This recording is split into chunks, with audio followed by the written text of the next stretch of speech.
Luis Fernando Botelo. Podemos mirar un... Ah, ¿Conoces? Luis Sí. Fernando es un ministro de nuestra iglesia. Religião, diversidade, homossexual, evangélico.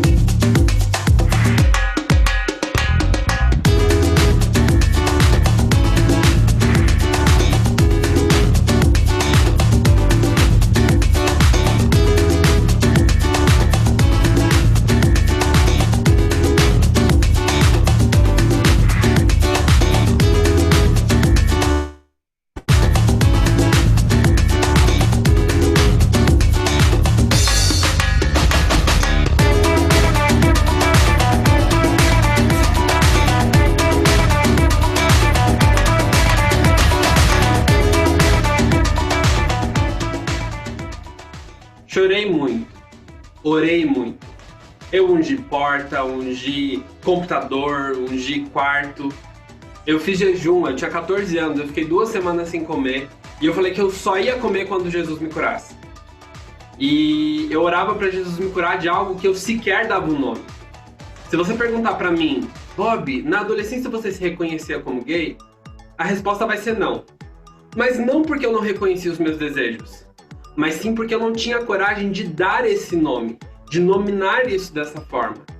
E por mais que eu percebesse, eu não dava esse significado. E aí eu ficava buscando raiz. A igreja evangélica tem muito isso, buscar a raiz do problema. E aí ficava se é culpa a explicação para a homossexualidade, se é culpa de abuso, se é culpa do pai que foi ausente, da mãe que mimou. E aí fiquei nesses universos de tentando dar sentido e descobrir qual é a raiz desse problema.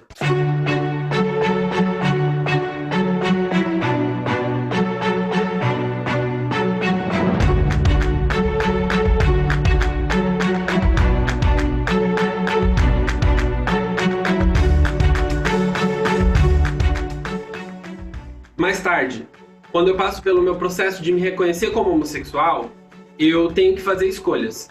E eu não queria abrir mão de Jesus, porque Jesus faz muito sentido na minha história e na minha trajetória. Eu precisei lutar com Jesus, porque a igreja não queria que eu ficasse com Jesus. E eu precisei lutar para permanecer com Jesus. Para a igreja evangélica, é muito confortável dizer que eu me afastei, dizer que eu me desviei do evangelho. A igreja fica numa posição muito confortável quando eu falo que eu não sou mais cristão. Porque o discurso da igreja é justamente esse, de que os homossexuais são desviados, são pervertidos, são devassos, não tem Jesus. E aí, quando eu chego com o discurso de que eu sou gay, mas eu também sou cristão, os crentes ficam... Como assim?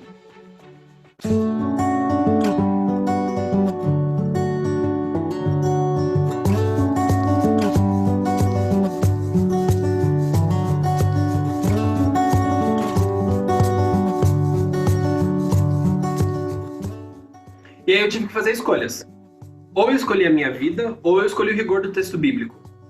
E aí eu tive que entender que a minha vida é sagrada para mim, mais do que o texto. Aliás, eu tive que entender que Jesus morreu por causa da minha vida e não por causa do livro. Jesus venceu a morte por causa do meu corpo e não por causa da letra escrita. Aliás, é engraçado porque a Bíblia é um livro que conta a história de um Deus que se faz homem, morre e ressuscita para que todas as pessoas tivessem vida e vida com dignidade e plenitude. E aí eu fico me perguntando, como é que podem usar esse livro que conta a história desse Deus para aniquilar a minha existência? Para dizer que eu sou menos digno? Então eu precisei olhar, porque a Bíblia era um livro que fazia e ainda faz muito sentido na minha trajetória. E eu precisei lidar com esses textos e com essas novas possibilidades. E aí foi quando eu mudei o meu olhar e eu comecei a aprender novas coisas. E aí assim, depois que eu tirei o óculos do fundamentalismo e eu coloquei o óculos da vida, a Bíblia passou a ser um livro essencial para mim, e muito bonito.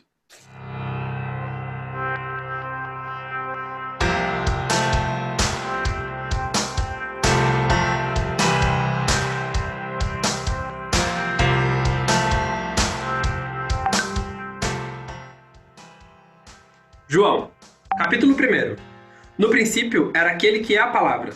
A palavra estava com Deus, a palavra era Deus. Um pouquinho mais pra frente, nesse mesmo livro, Jesus vai falar: eu sou o caminho, a verdade e a vida. Ou seja, a palavra de Deus, a Bíblia diz que Jesus, a palavra que se fez carne, é uma verdade que gera vida. Então, toda a verdade de Jesus tem que gerar vida.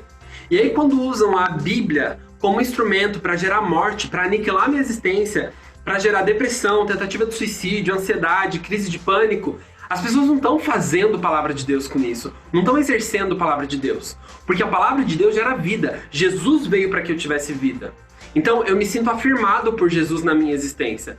Quando eu penso que eu sou esse jovem, gay, cristão, estudante de geografia, teólogo, eu sou porque Jesus permitiu que eu fosse. Aliás, é como se Jesus dissesse: você só é o que você é por causa da minha existência, porque eu fiz você ser assim. Então eu me sinto muito afirmado por Jesus. Eu me sinto muito liberto para ser quem eu sou em Jesus. Porque Jesus é uma palavra que gera vida. Quando eu parei de olhar as coisas como fundamentalismo, eu passei a entender uma vida que existia em Cristo e que gera liberdade sobre mim e a minha existência.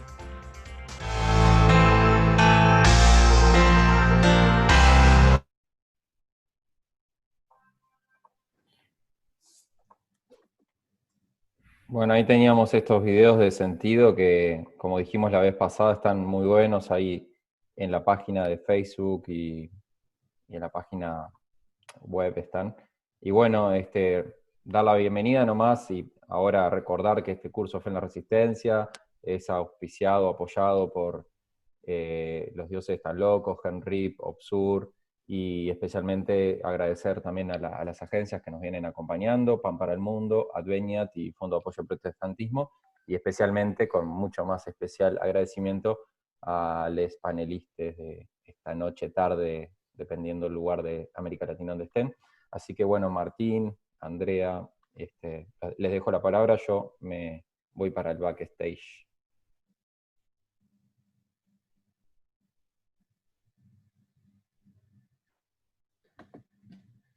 Saludos a todos y a todas.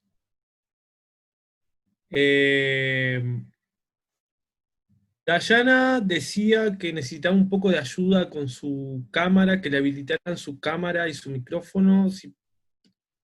Ahí un poco la cuestión del soporte técnico para ayudar. Bien, está como panelista, puede, Dayana, tú a la de abajo, ahí, perfecto. No, esa es Natalia. Ah, entonces, Natalia, ahora te cambiamos el nombre, ahora te lo arreglamos, y Dayana debe estar acá abajo, ya la subimos a panelista. Perfecto, ya está listo. Ahí va. Bárbaro. Bueno, hoy tenemos una jornada que es para abordar el tema de las diversidades sexo-género y cómo las distintas interpretaciones teológicas, cosmogónicas y espirituales se relacionan de forma más o menos armónica con las distintas diversidades sexo-género, y también hablar de las diversidades sexo-género, tanto las construidas en los últimos 50 años, como también las que son ancestrales, que vienen de procesos que son milenarios, y no se hablan mucho, ni se reconoce esa ancestralidad en esas diversidades. Vamos a estar con estas, con Hugo Córdoba Quero, que es doctor en estudios interdisciplinarios de migración, etnicidad y religión, es magíster en teología y teorías críticas, feminista, postcolonial, queer. Bueno, estudió en la Universidad de Berkeley, en el Instituto Superior Evangélico de Estudios Teológicos, Universidad Católica de Sao Paulo. Bueno, tiene un currículum, la verdad, bastante extenso, una persona que ha abordado mucho lo que es la teoría decolonial, la teoría queer, las distintas corrientes feministas, y que ha tratado de construir estos diálogos de teología y diversidades, y teología y teoría queer. Un grato placer de contar con Hugo Córdoba. También vamos a estar con Dayana Gallegos Castillejos, que es una mujer muye, indígena zapoteca de Oaxaca, México. Muye es una identidad tercer género en la cultura zapoteca de México. Bueno, ella nos va a estar más contando sobre la identidad muye, y cómo también es entendida esta identidad a partir de la cultura indígena del Istmo de Tehuantepec, en Oaxaca. Es activista por los derechos de la diversidad sexual. Participó en el evento Madrid Summit de Diversidad Sexual 2019. Bueno, es masquillista profesional y realizó conmigo el diplomado del título de expertos en pueblos indígenas, derechos humanos y cooperación en la Universidad Carlos III y la Universidad Indígena Intercultural. Y también estamos con Natalia Jiménez.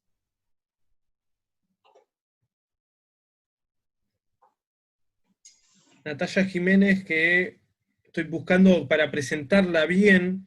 Disculpen un poco. Es una gran líder y activista de Costa Rica y una excelente persona, aparte de lo que vas a decir de currículum. Bueno, capaz que te puedo ayudar ahí. Ahí va. Bueno, Natalia es costarricense, como ya dijo Nicolás, es una activista trans intersexual desde hace más de 35 años, o sea, tiene un gran recorrido en todo el activismo social, se declara como feminista y ha participado en diferentes iniciativas del movimiento feminista y de mujeres. También ha apoyado con su labor diferentes organizaciones que han trabajado por el derecho de los gays y las lesbianas, y han sido parte de algunas publicaciones como ¿Qué sentido tiene la revolución si no podemos? También publicaciones, dicciones, experiencia humana intersexual en un mundo de dos sexos. También se ha desenvuelto en diferentes espacios de la OEA, la Organización de Estados Latinoamericanos, donde cuenta como estatus consultivo de Naciones Unidas, haciendo un trabajo de incidencia política y denunciando las violaciones de derechos humanos a la población trans e intersex en América Latina y en otras regiones. Actualmente es consultora en temas de trans e intersex y coordinadora general de Mumbai, Espacio Latinoamericano de Sexualidades y Derechos, la cual tiene sede en Costa Rica. Entonces, pues nada, muchas gracias a nuestros panelistas. Muchas gracias por compartir su conocimiento con nosotros, con nosotras y con nosotros. Y le doy la palabra a Martín para que nos cuentes un poquito de qué va a hablar, de qué van a hablar los panelistas. Bueno, como decíamos, está dedicada al tema de la diversidades sexo-género y del diálogo o no diálogo entre las distintas teologías, cosmovisiones y espiritualidades con la género. Los panelistas van a tener 20 minutos, media hora cada uno, y después va a haber una ronda de preguntas del público y después, bueno, una contestación a las preguntas del público.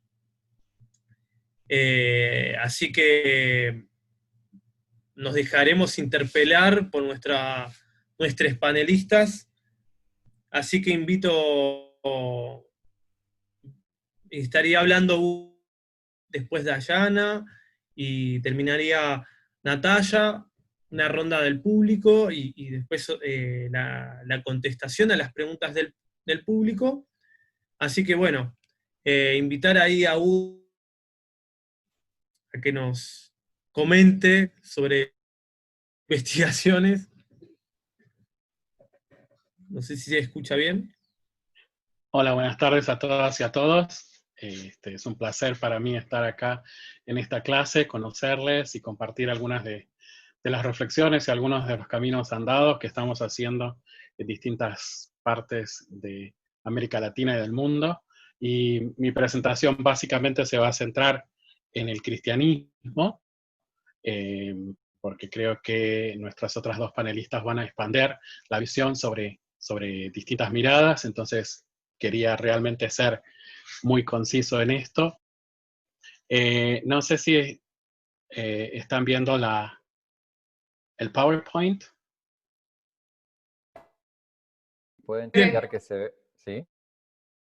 Perfecto. Bueno, como dice allí, vamos a hablar de teología queer y diversidad religiosa en mi breve presentación. Y la primera slide que quisiera presentar es un pantallazo sobre el cristianismo, ¿no? Si podemos ir a la segunda slide de...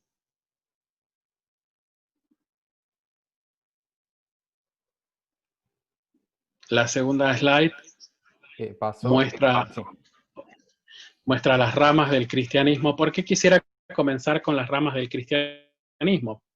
Porque tenemos esta noción de que el cristianismo es algo que es homogéneo, algo que está compuesto por personas que piensan todas iguales, y que el cristianismo en sí es una sola cosa. La realidad es que en estos 2000 años de religión cristiana, el cristianismo se ha realmente expandido en distintas ramas y en distintas iglesias que tienen... Lo importante de reconocer esta diversidad dentro del cristianismo es que no podemos generalizar que el cristianismo dice esto, que el cristianismo afirma aquello, que el cristianismo niega esto, que el cristianismo condena tal cosa, porque no existe dentro del cristianismo una sola voz que sea representante de toda la religión. Cuando hablamos del cristianismo estamos hablando de 1/6 de la población mundial. Sería bastante ingenuo, bastante naif pensar que 1/6 de la población piensa exactamente igual, actúa exactamente igual, independientemente de su cultura, independientemente de su lenguaje, independientemente de la sociedad en la que vive esa fe, independientemente del momento epocal en el que lo vive. No es lo mismo haber sido cristiano en el siglo V que haber haber sido cristiana en la época de la Reforma. Si bien todos adherimos a la misma religión que es el cristianismo, ha habido cambios y ha habido énfasis y ha habido cuestiones culturales particulares. Entonces, quería brevemente recordar que el cristianismo está compuesto básicamente por 4 ramas: la rama protestante, la rama anglicana, la rama ortodoxa, y que cada una de estas ramas tiene dentro de sí distintas iglesias con distintos énfasis. Por lo tanto, cuando hablamos de la Iglesia Católica Romana, tenemos que tener cuidado de no homologar cristianismo, iglesia, catolicismo e Iglesia Católica Romana como si los 4 eran exactamente uno y el mismo exclusivamente. Porque eso invisibiliza al resto de las otras iglesias que son cristianas, que son iglesias, y muchas de ellas que son también católicas, pero no romanas. Dentro del catolicismo tenemos a la Iglesia Católica Romana, pero tenemos iglesias antiguas, iglesias nacionales, iglesias católicas libres, iglesias veterocatólicas, iglesias católicas independientes, y todas ellas tienen el mismo derecho a llamarse catolicismo o católicas, independientemente de que en América Latina nuestros gobiernos hayan hecho opciones políticas que no dejen que solamente el catolicismo romano use el término católico y todos aquellos que no son romanos sean prohibidos y proscriptos en el uso del término católico. Eso es simplemente un avasallamiento sobre lo que decimos en América Latina de que existe libertad de culto, pero no existe igualdad de culto. Cuando hablamos del protestantismo, también tenemos las iglesias protestantes históricas, las iglesias evangélicas y las iglesias pentecostales. Cuando hablamos del anglicanismo, la comunión anglicana, la Iglesia Libre de Inglaterra, la Iglesia Episcopal Evangélica, la Iglesia Anglicana Libre. Y cuando hablamos de las iglesias ortodoxas, los distintos patriarcados y las distintas iglesias, como la Iglesia Ortodoxa rusa, la Iglesia Ortodoxa griega, la Iglesia Ortodoxa de Alejandría, la Iglesia copta. Todas estas iglesias conforman la misma religión que es el cristianismo. Leemos los mismos textos sagrados, es decir, la Biblia hebrea y la Biblia cristiana, mal llamados Antiguo y Nuevo Testamento, y practicamos de distintas maneras y con distintos énfasis básicos que son el bautismo y la Eucaristía. Entonces, ninguna de estas iglesias puede decir que es la representante de todo el cristianismo. Ningún sector puede decir que lo que afirma es lo que piensan todas las cristianas y todos los cristianos del mundo. Hay una diversidad de pensamiento, hay una diversidad de énfasis y hay distintos sectores. Por lo tanto, tenemos que empezar a hablar con propiedad. Refiriendo a la Iglesia Católica Romana, debemos decir Iglesia Católica Romana, porque al decir los cristianos, estamos metiendo a miles de iglesias en la misma bolsa que no tienen nada que ver con las decisiones que toma Roma. Cuando decimos los evangélicos dicen tal cosa, tenemos que darnos cuenta qué tipos de evangélicos estamos hablando. Porque la diversidad también tiene diversidad en énfasis teológicos y en énfasis praxeológicos. Al hablar con propiedad, nos empezamos a dar cuenta que no existe una sola postura en el cristianismo respecto de ningún tema, y que si hay sectores conservadores, eso no implica que también hay sectores que son progresistas y sectores medios, y que en los diversos temas hay distintas maneras de comprender las cosas. Así que recordemos esto a la hora de hablar de la cuestión de la relación entre fe y diversidad sexogénica, el hecho de que la comunicación social y en la vida de algunas personas, en sus ejemplos, hayamos tenido problemas con algún sector del cristianismo, eso no significa que un sector piensa exactamente igual y es una población que está detrás de dinámicas fóbicas o discriminadoras. Entonces, hablar con propiedad implica respetar esta diversidad. Si queremos respetar la diversidad sexogenérica, también tenemos que respetar la diversidad religiosa. Dicho esto, vayamos a la segunda slide. Es importante decir que dentro del cristianismo siempre ha habido teologías sexuales. Es decir, la cuestión del sexo, la cuestión del cuerpo, no es algo que apareció después de Stonewall en Estados Unidos y a partir de ahí el mundo empezó a tomar conciencia que los seres humanos tenemos algo que se llama genitalidad, que tenemos algo que tiene que ver con enamorarnos de personas del mismo sexo o de sexo opuesto. No es que la humanidad empezó en Stonewall. En el cristianismo siempre ha habido teologías sexuales, siempre se ha hablado de la sexualidad y del cuerpo, pero se ha hablado de distintas maneras. No necesariamente esas teologías han sido teologías positivas. La mayor parte de las veces han sido teologías negativas. En los tiempos de Jesús, en los evangelios, encontramos cuestiones que tienen que ver con el matrimonio y con el divorcio, y con concepciones que eran propias de la época, como por ejemplo las mujeres como propiedad de intercambio económico, ¿no? Cuando la dote se pagaba a la familia, en realidad se estaba comprando a la mujer en matrimonio. Y entonces era una transacción económica. La familia que recibía la dote y dejaba ir a su hija se beneficiaba económicamente con dinero. La familia que recibía a esa mujer en matrimonio se beneficiaba con una persona que tenía en sus manos dos cosas: el poder de producir y el poder de reproducir. Eran teologías que hablaban del cuerpo, hablaban de la sexualidad y hablaban del matrimonio, pero confiemos y pensamos que esa forma de hablar era bastante negativa. Cuando llegamos a la época de los apóstoles y luego los padres de la iglesia, comenzamos a ver, ya desde muy temprano en el cristianismo, un movimiento que tiene que ver con la renuncia sexual, con predicadores itinerantes y con la preeminencia de los varones como modelo a ser encarnado.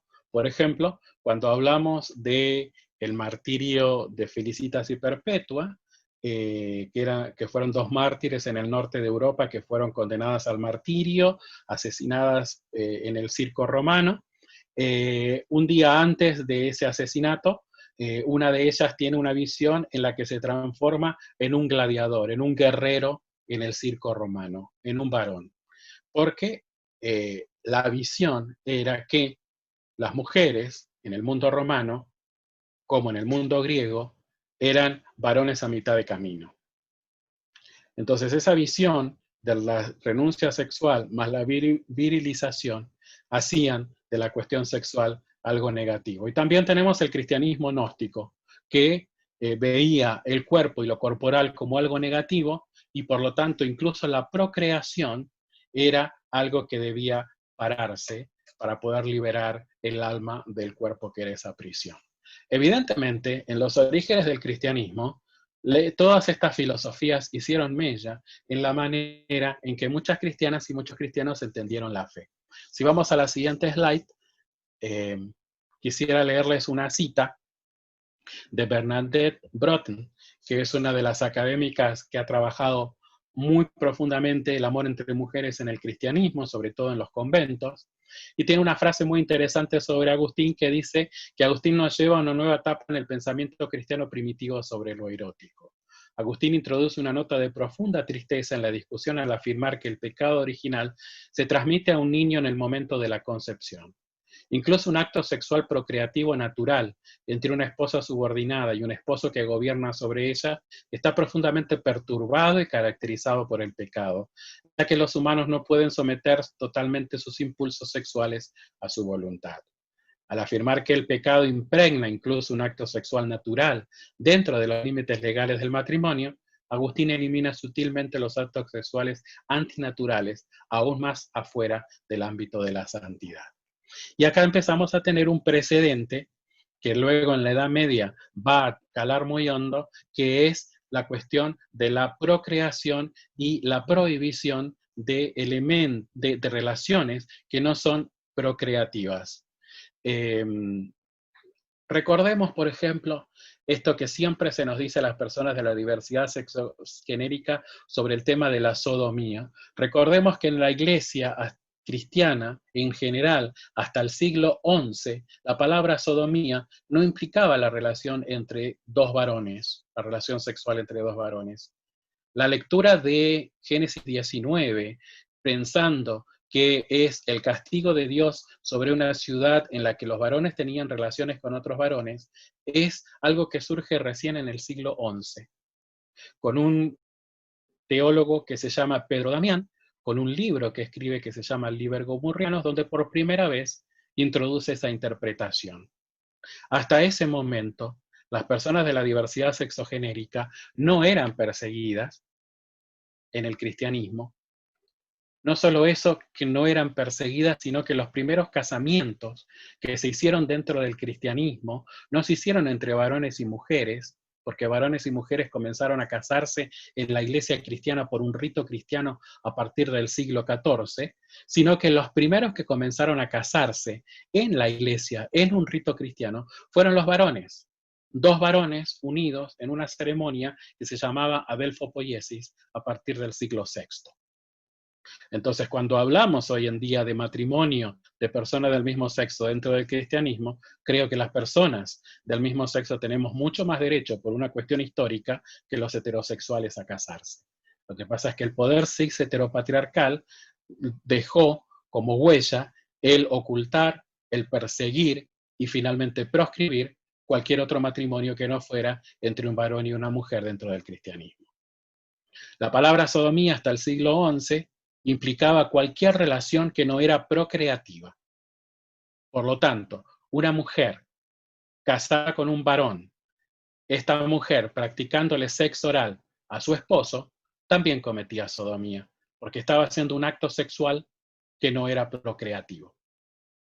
Entonces, Cuando empezamos a decir los cristianos tal cosa, el cristianismo tal cosa, tenemos que empezar a conocer esta historia, tenemos que empezar a diversificar y tenemos que comenzar a ver los distintos matices que tiene el cristianismo, que no es homogéneo. Vayamos a la siguiente slide. La siguiente slide es una cita de Pedro Damián de ese libro Liber Gomorrhianus, que dice: se pueden distinguir 4 tipos de esta forma de maldad criminal en un esfuerzo por mostrarle la totalidad de todo el asunto de una manera ordenada. Algunos pecan con ellos mismos solos, es decir, la masturbación. Algunos cometen masturbación mutua, es decir, le estamos prestando una mano a nuestro amigo. Algunos cometen fornicación femoral, que es el acto sexual con el miembro masculino entre las piernas de la otra persona sin penetración anal. Y finalmente otros cometen el acto completo contra la naturaleza, que es la penetración. La gradación ascendente de estas es tal que las últimas mencionadas se consideran más serias que las anteriores. Lo primero que se desprende de esta cita es que Pedro Damián realmente estaba muy bien versado en las técnicas amatorias entre 2 varones en su época. Yo no sé si habrá hecho trabajo de campo para llegar a todas estas conclusiones, pero que realmente mapeó con un lujo de detalle la descripción de las distintas formas de tener relaciones entre 2 varones, eso no se aprende por obra del Espíritu Santo. Entonces, yo creo que aquí Pedro Damián ha tenido un trauma, como lo tenía Agustín, y finalmente, como pasa en toda organización, incluso en las organizaciones sociales e incluso en las organizaciones de los derechos lésbico-gay, mi trauma se convierte en la legalidad y en el espíritu de las organizaciones. Seamos conscientes que esto de naturaleza también es algo que realmente es cuestionado.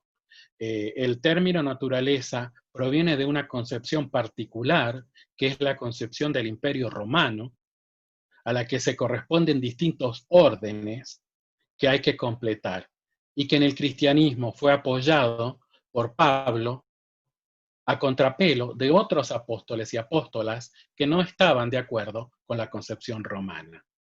Pero cuando hablamos de natura, de naturaleza, están también mintiéndonos en cuanto a esta naturalidad de la sexualidad. ¿Por qué? Porque en la naturaleza, en la biodiversidad de este planeta, existe la diversidad de relaciones. Cuando uno ve la película de Disney Bambi, uno ve una película muy linda, pero no se pregunta cómo es la primera relación de Bambi.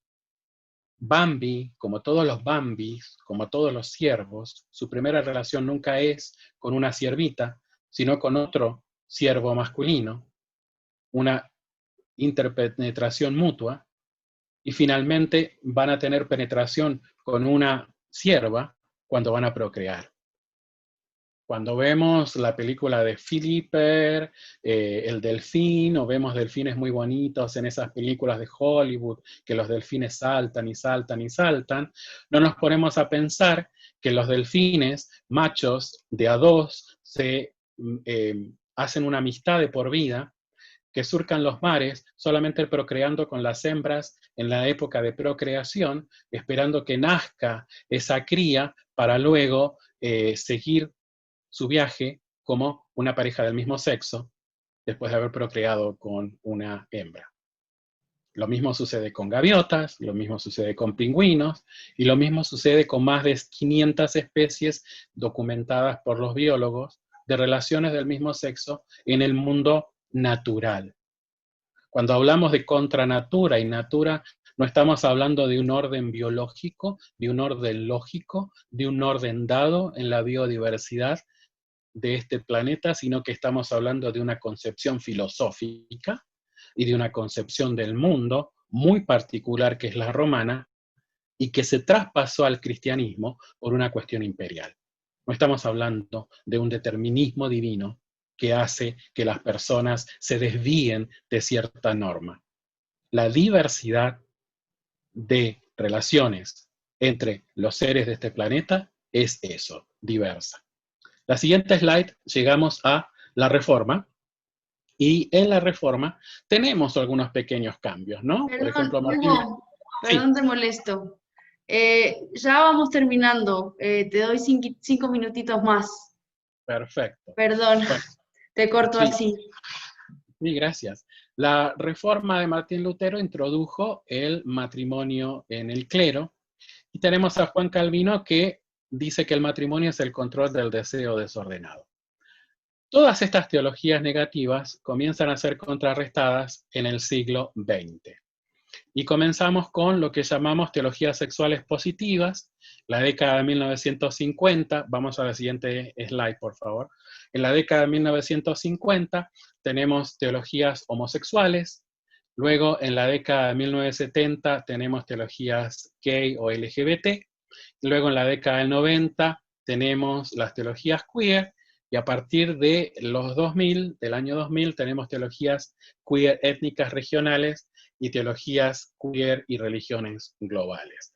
Lo que hacen todas estas teologías es tratar de deconstruir esa herencia que hemos construido en el cristianismo, de ver el cuerpo y la sexualidad de manera negativa, para empezar a rastrear aquellos elementos que han sido perdidos en la historia, como los que he nombrado, y que necesitan ser recuperados para poder situarnos hoy en día en una visión del cristianismo y de la fe que tome en cuenta todo lo que somos como personas, como seres humanos, y no necesariamente que cercene parte de nosotros en la fe. La siguiente slide entonces muestra los tipos de teologías queer que tenemos hoy en día, porque a partir del año 2000 comenzó con una explosión de distintas teologías en distintas partes del mundo.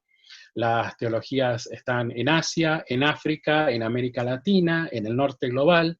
Es decir, tenemos teologías con distintos énfasis, con distintas culturas, con distintos idiomas detrás, y por lo tanto, distintos énfasis. No podemos hablar de una sola teología queer, porque no podemos hablar tampoco de una sola teología, ni de una sola iglesia, ni de un solo cristianismo. Tenemos que hablar en plural por esa diversidad. Esto es un poco la contribución de las teologías queer de tratar de deconstruir ese pasado que se ha ido imponiendo en el cristianismo, invisibilizando muchas de las cosas que en otro momento eran comunes y no estaban penalizadas, y que se han ido penalizando a su vez que el cristianismo se ha hecho un cristianismo cada vez más imperial. Hoy en día, con la explosión de las distintas iglesias, con los énfasis que cada iglesia tiene, muchas iglesias han abrazado las teologías queer, no solamente como modo de pensar, sino también como práctica de fe, práctica cultica, práctica pastoral y como activismo social. Gracias.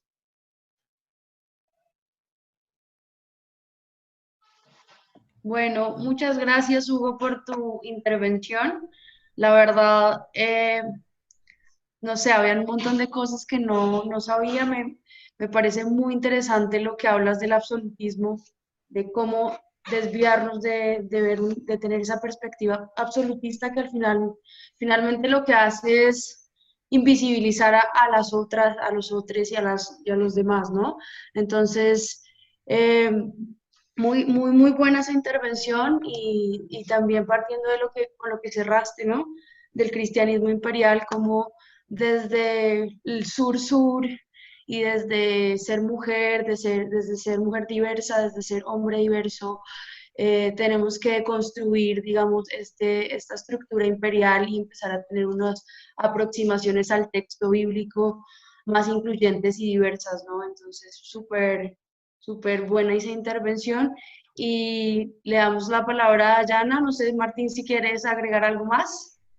Bueno, decir un poco que con lo que contó Hugo, que me hizo venir a la mente esta descripción de la evolución del concepto de sodomía, por ejemplo, la destrucción de una orden religiosa y de caballería medieval, que es muy conocida, los templarios, que hay hasta una serie.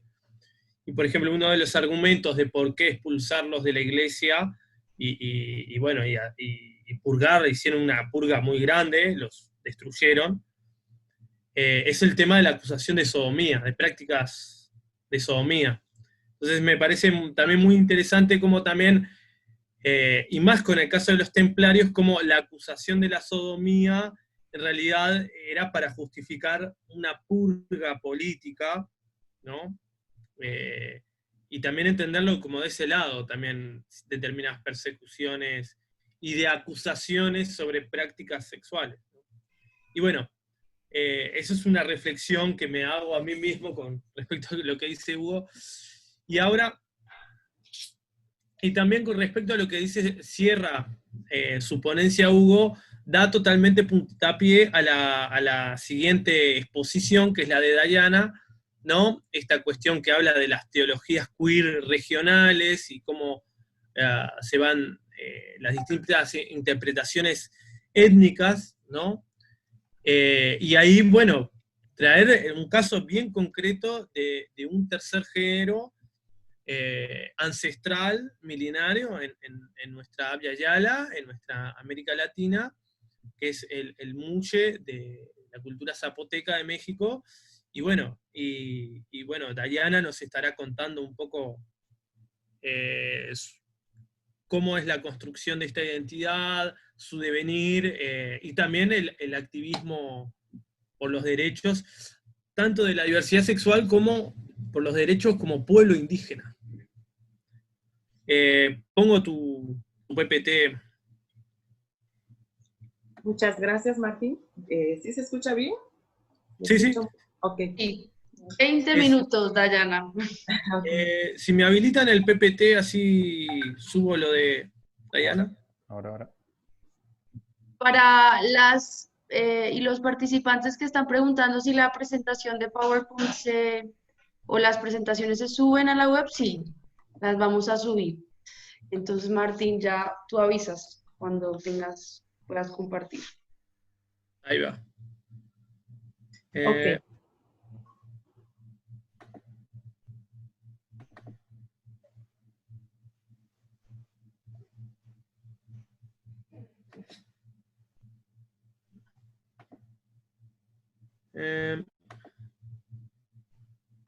Donde dice presentación con diapositiva.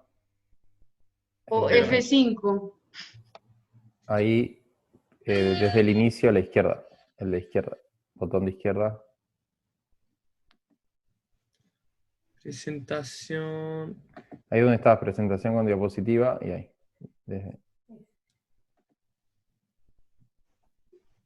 Ahí va. Perdón, Dayana, perdón por las demoras técnicas. No te preocupes, entiendo. Bueno, pues muchas gracias, Martín, por la invitación. Un gusto verte de nuevo después de hace varios meses. Muchísimas gracias a todos quienes forman parte de esta ponencia. Y muy interesante, Hugo, tu ponencia. Muchas gracias. Bueno, pues yo les voy a hablar sobre las muxes, una identidad cultural zapoteca de la región del Istmo de Tehuantepec, Oaxaca, México. Bueno, pues soy Dayana Gallegos Castillejos y soy muxe originaria de Santiago, Miltepec, Oaxaca, México. La siguiente, por favor. Bueno, la región del Istmo de Tehuantepec, Oaxaca. Como podemos ver aquí el mapa de México, de la República Mexicana, nosotras nos ubicamos se localiza en el suroeste del territorio mexicano, y el Istmo de Tehuantepec, Oaxaca, es una región que está localizada entre los estados de Oaxaca, Veracruz, Tabasco y Chiapas, en México. Y se trata de la zona más angosta entre los océanos, Océano Pacífico y Océano Atlántico, en su sección del Golfo de México que posee dicho país.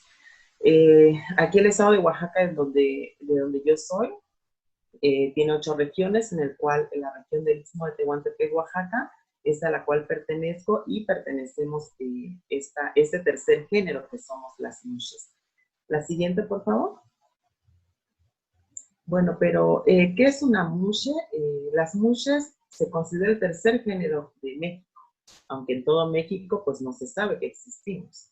Muxe es una connotación que proviene de la palabra mujer, de la lengua española del siglo XVI, mujer, mujer, muxe, y arropa el término de hombre femenino con identidad genérica femeninas. Es una identidad similar a lo transgénero.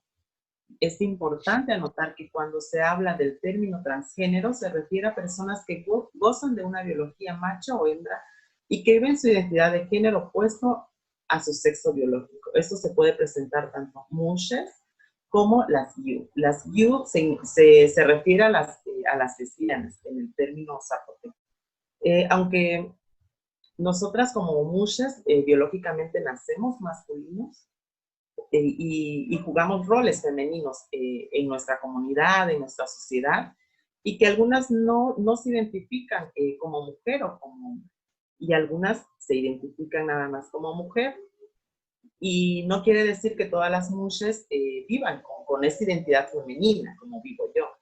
Y algunas compañeras que viven con una identidad masculina, no quiere decir que no sean mujeres, también son mujeres, pero desde su fondo de su ser se sienten mujeres también, aunque no vistan como mujeres. La siguiente, por favor.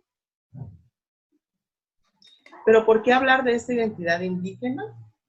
Si bien dichas orientaciones e identidades han existido históricamente, que no siempre son nombradas. Sin embargo, los propios colectivos de la diversidad indígena hemos luchado por el reconocimiento de nuestras identidades alrededor del mundo, como es el caso de nosotras las mushes aquí en la región del Istmo de Tehuantepec. Como bien se sabe, estas identidades indígenas, de género indígenas, perdón, hemos existido a lo largo de mucho tiempo, desde la invasión de los españoles. Ya existíamos, ellos se encontraban con figuras hechas de barro, mitad hombre y mitad mujer, que esto quería decir que desde hace muchos años ya existíamos nosotras. La siguiente, por favor. Pero ¿qué sucede cuando nace una persona mushe en la familia? La siguiente. Gracias.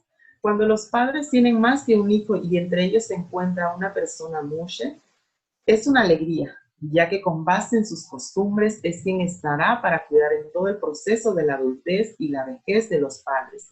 Será quien limpie, quien cocine y trabaje para el sustento del hogar. Por ello será también que herede la mayoría de los bienes en el caso, ya que los hermanos se casan y se van. Y nosotras como personas mushes son quienes quedamos en el seno familiar para cuidar de los nuestros, de nuestros padres.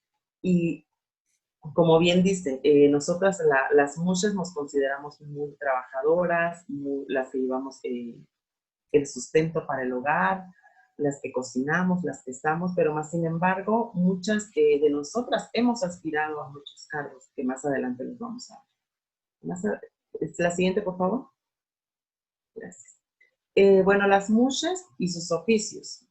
Algunas compañeras pues son estilistas, algunas compañeras se dedican a la cocina, al maquillaje, al bordado, a la costura, son modistas, algunas hacen el adorno para sus fiestas, porque aquí, bueno, México es un país que es muy fiestero, muy pachanguero, y la región del Istmo de Tehuantepec, bueno, pues es reconocida por sus fiestas y por sus velas, que más adelante les voy a platicar sobre qué es una vela. La siguiente. Bueno, las velas como celebración de la comunidad mushe. Bueno, el colectivo LGBT, por ejemplo, en la Ciudad de México, hacen el Pride, que es la marcha por el orgullo de la diversidad sexual, pero nosotras aquí en nuestra región del Istmo no marchamos, no hacemos marchas. Sin embargo, realizamos esta vela. ¿Y qué es una vela? Pues es una fiesta que se hace en la noche, que se corona una reina, y celebramos esta identidad cultural mushe, que nació desde Intrépidas Buscadoras del Peligro, más de hace 45 años que se realiza esta fiesta, y esto ha dado visibilidad a nivel internacional, y somos de alguna u otra parte aceptadas en iglesia. Por ejemplo, en el caso de Juchitán de Zaragoza, que es la ciudad que está a una hora de donde yo vivo, donde surge todo eso de las velas, realizan una misa en honor a las mushes por la vida, por todo lo que han hecho a lo largo de los años, Y es una fiesta en donde nos unimos, nos encontramos todas las hermanas mushes de diferentes comunidades, de diferentes pueblos, e incluso de otros estados y de México también, compañeras que han emigrado y se han ido a la Ciudad de México, y que es justamente en esta fiesta en donde nos encontramos y nos abrazamos. La siguiente. Bueno, a pesar, bueno, no todo es fiesta, también tenemos acciones de activismo mushe que a través de las organizaciones civiles y desde hace que nace esta vela de las intrépidas buscadoras del peligro y la aparición del virus de inmunodeficiencia humana, el VIH, hace 25 años en la región del Istmo. Como grandes activistas que han estado, hermanas mushes, por ejemplo, la licenciada Amaranta Gómez, quien ella ha sido una de las grandes líderes en la región del Istmo, impulsando la visibilidad por las mushes, y que han dejado ese camino para las nuevas generaciones, como nosotras que venimos comenzando en el activismo mushe, y que ahora se nos ha abierto muchos espacios, por ejemplo, en el proyecto Transformándome de Mexpan AC, financiado por Arcus, quien estamos trabajando justamente con las hermanas mushes de diferentes comunidades. La siguiente, por favor. Gracias. Y justamente con este proyecto Transformándome, estamos logrando sensibilizar a funcionarios públicos, desde presidentes municipales de nuestros municipios hasta policías, y hemos estado en vinculación con oficiales de registros civiles, ya que Oaxaca cuenta con las leyes aprobadas de matrimonio igualitario, identidad de género, y también contamos con la ley del derecho a decidir por las mujeres. Oaxaca, a pesar de que se considera uno de los estados, bueno, México lamentablemente es muy discriminatorio, y Oaxaca lo tienen como uno de los estados de muchas comunidades indígenas, y por eso hemos sido muy discriminadas, pero al aprobar estas leyes, pues todos los estados nos voltean a ver como un estado, se puede decir como de primer mundo, que tenemos estas leyes aprobadas, que en otros estados no están aprobadas. Mas, sin embargo, la actual pandemia que nos ha detenido y no permite hacer un trabajo de campo como lo habíamos estado haciendo desde el inicio del proyecto, la gestión, quien es la coordinadora Amaranta Gómez Regalado, justamente ante la Fundación Mexpan y Arcus Fundación, de poder comprar equipos de cómputos para hacer el trabajo vía virtual, el cual cada lideresa ya cuenta con su equipo y que ha sido la nueva modalidad de trabajar desde nuestras casas. Esto generando un gran reto para cada una, y de pensar que en estos momentos la tecnología es una gran aliada en nuestra vida, en la cual, pues, en esta computadora que se nos dio a cada una de nosotras, pues estoy ahora conectada. La siguiente. A pesar de que nos afectó el terremoto de 2017 aquí en la región del Istmo de Tehuantepec, que nos devastó y destruyó hogares, nos destruyó a nosotras desde emocionalmente, nosotras las mushes hemos salido adelante, tanto como nosotras en la sociedad. Pero ¿qué pasa ahora con lo del COVID, la pandemia? Como bien les comentaba, las velas pues activan la economía de la región. Y desafortunadamente por esta pandemia pues se cancelan todos estos eventos, todas estas fiestas, en la cual nuestras compañeras hermanas mushes se ven afectadas, porque desafortunadamente pues cancelan el evento, y pues las que cocinan pues ya no tienen trabajo, las que bordan, las que peinan, las que maquillan, y eso ha generado un gran preocupación para las hermanas mushes, pero más sin embargo hemos tratado de salir adelante, ¿no? La siguiente, por favor. La incursión en la función pública de la comunidad mushe, bueno, sin dejar a un lado nuestros oficios tradicionales, hemos logrado estar dentro de las políticas públicas y han sido de mucha importancia en nuestros pueblos indígenas, desde las creaciones de direcciones de diversidad sexual, en la cual yo fui en mi comunidad la primera directora mushe trans, que estuve como funcionaria en el ayuntamiento de esa población. Las candidaturas a la Diputación de Personas Muxes, en la cual la hermana Amaranta Gómez Regalado fue la que dio hincapié para estas diputaciones, quien fue ella la primera mujer muxe en estar en estas contiendas electorales. Las oportunidades para estudiar, algunas compañeras pues han estudiado, son licenciadas, son maestras, y esto conlleva que la sociedad vea el trabajo que venimos haciendo para el bien de las hermanas muxes de toda la región. Necesitamos estar en la agenda global de los pueblos indígenas para tener mayores oportunidades y trabajar en conjunto y luchar por nuestras identidades, nuestras tierras, nuestra lengua originaria que se está perdiendo y que es muy preocupante, la verdad. Pero lo más importante, trabajar en conjunto, hombres, mujeres, muxes y demás identidades de todo el mundo. Y queremos también estar en el movimiento LGBT. Siguiente, por favor. Bueno, aquí tenemos unas imágenes en las que algunas compañeras muxes, bueno, aquí está mi imagen de donde yo estaba en la Dirección de Diversidad Sexual, junto con el Instituto de la Mujer, la compañera Felina, con otra compañera hermana muxe, mística, muy famosa, que estuvieron en las contiendas electorales para diputadas locales de la región. No ganaron las compañeras, pero estuvieron ahí, y eso da a que las demás hermanas muxes pues sigan este proceso y tengan el interés de seguir en esta lucha. La siguiente. Bueno, como se ha dicho en muchos documentales, en muchas revistas, en muchos, que si realmente es el paraíso muxe, la verdad es que no.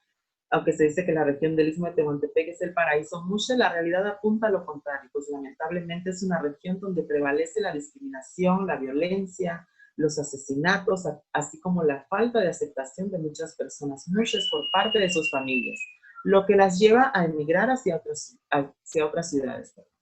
Ejemplo de ello es la migración a la Ciudad de México, en donde muchas de ellas ejercen el trabajo sexual y en muchas ocasiones en condiciones precarias, por lo que en algunos casos regresan a sus comunidades contagiadas de VIH y solo llegan a morir a sus pueblos. Pues realmente no vivimos en el paraíso muxe. Sigue la discriminación, tanto aquí como en la región del Istmo, como en el estado, en todo el país. La discriminación, los asesinatos de hermanas muxes, y con este proyecto que estamos trabajando, justamente queremos documentar los casos que se han suscitado en toda la región del Istmo de Tehuantepec, para tener realmente esta documentación y presentársela a los oficiales, para que vean realmente que somos asesinadas, que somos violentadas y que no nos han volteado a ver. Porque cuando llega un caso de asesinato, pues le dan carpetazo y lo hacen a un lado solamente por el simple hecho de que somos mujeres muxes o personas muxes o de la diversidad sexual. Pero ahora ya hemos estado haciendo enlaces con Derechos Humanos del Estado de Oaxaca y nos han brindado su total apoyo para cualquier violencia que podamos sufrir. La siguiente me parece que... Y pues como les vuelvo a comentar, pues no vivimos en el paraíso muxe, han sido asesinadas muchas compañeras y pues un mensaje que puedo dar es de que pues aquí estamos en la región, vivimos violencia, nos preocupa muchísimo, porque realmente en documentos pues se dice que es el paraíso, pero pues no. No solamente hay que hablar de lo bonito, sino también hay que de la realidad que estamos pasando aquí en la región.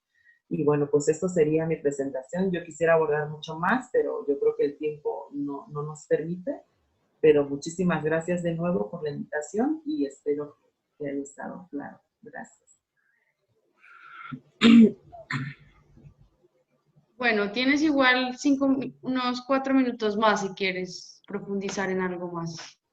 Ok, perfecto. Bueno, y otra cosa también muy importante, de que a pesar de que en el estado de Oaxaca ya está la ley de cambio de identidad de género y matrimonio igualitario, muchas compañeras muxes, por ejemplo, no les interesa el cambio de identidad o no les interesa el matrimonio. Porque aquí en la región del Istmo, pues, una como mujer muxe, pues no es mal visto tener una pareja, por ejemplo, se nos señala y no es bien visto. Entonces muchas compañeras pues no les interesa el cambio de identidad. el matrimonio igualitario. El cambio de identidad en algunas compañeras sí, en algunas no, porque no quieren hacer su cambio de identidad porque esto les conlleva pues hacer ciertos trámites. Por ejemplo, hay quienes tienen terrenos, tienen casas, tienen cuentas bancarias y les da como pereza hacer todo este trámite. En mi caso, pues yo fui la primera mujer mushe aquí en mi comunidad, en mi población, en tener mi cambio de identidad de género como Dayana Gallegos Castillejos, pero pues tuve que ir hasta la ciudad de México. No se podía hacer el cambio de identidad en el estado de Oaxaca.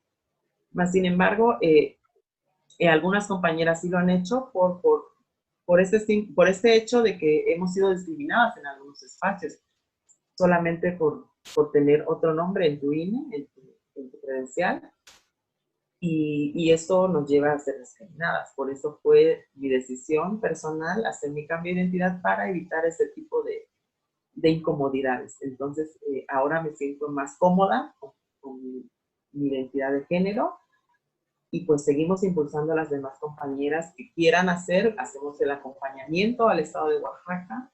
Bueno, ahora ya se puede hacer nuestros registros civiles que nos corresponden.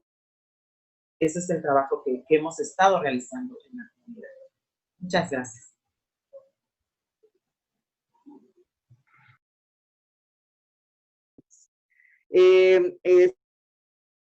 Al menos en Centroamérica, también a muchas de esas otras identidades y de estas otras expresiones que consideraban que eran pecaminosas para la colonia, se les llamaba tanto a personas que consideraríamos trans y a personas gays como verdaches, que era un término francés que aducía a la prostitución, era un sinónimo de prostituto para estos colonizadores.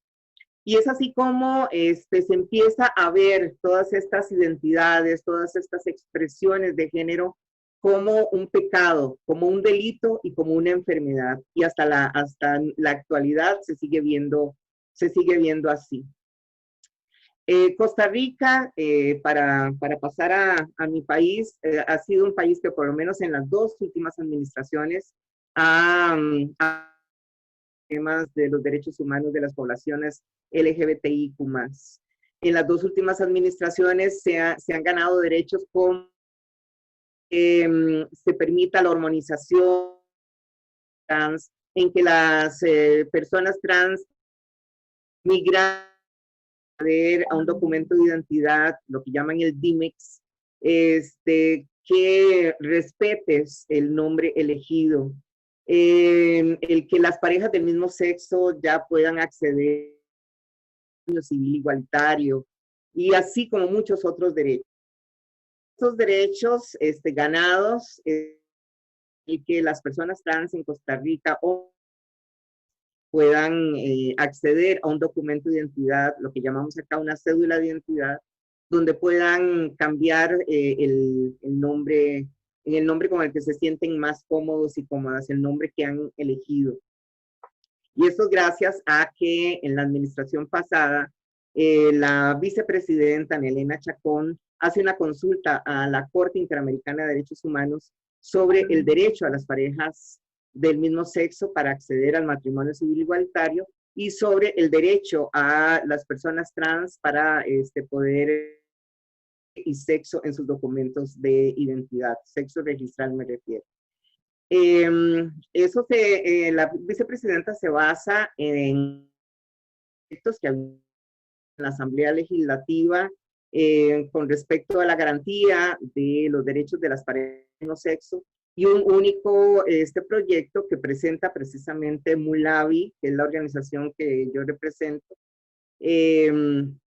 sobre el derecho a la identidad de las personas trans. Inspirada en estos proyectos es que hace la consulta y la Corte da un fallo a favor, que es lo que llamamos consultiva o C27.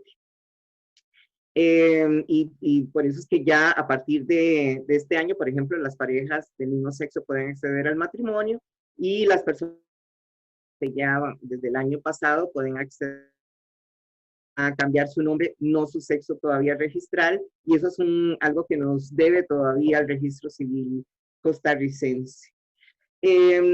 No obstante, a pesar de todos estos avances, en Costa Rica se sigue dando lo que yo llamo una cadena de marginación hacia las personas trans. Y esa cadena de la marginación empieza en el seno familiar. Porque las familias no están preparadas para un hijo o una hija trans. Es por eso que dentro de las propias familias, las personas trans reciben abusos, violaciones, matonismo, y en gran parte de los casos también el que sean expulsadas de sus propias casas a muy tempranas edades. Al no tener apoyo familiar, el sistema educativo tampoco, los avances en nuestro país, no está preparado para las personas trans, y todavía sigue habiendo mucho bullying o matonismo dentro del sistema educativo. Los profesores todavía siguen ejerciendo también discriminación y marginación hacia las personas trans, y por ende gran parte de los niños, niñas y adolescentes trans desertan del sistema educativo. También cabe resaltar que en esta etapa de niñez y adolescencia, los índices de suicidio son 10 veces más que en cualquier otra población. Y al no tener en esos eslabones de esa cadena, no tener apoyo familiar, no tener apoyo en el sistema educativo, la gran mayoría, sobre todo de mujeres trans, la sociedad les deja por embudo el trabajo sexual. Y ya en el trabajo sexual se reciben otros agresiones, de violencias, de detenciones arbitrarias de parte de la policía, abuso de parte de la sociedad en general. Vivimos en una sociedad que todavía sigue siendo muy violenta hacia las poblaciones trans, tomando en cuenta que la población trans no tiene lo que llamaríamos el beneficio del closet, como pueden tener otras poblaciones de la mal llamada diversidad sexual, porque diversidad sexual somos todas, todos y todes. Y entonces eso nos hace blanco fácil para las violencias, las marginaciones y las agresiones.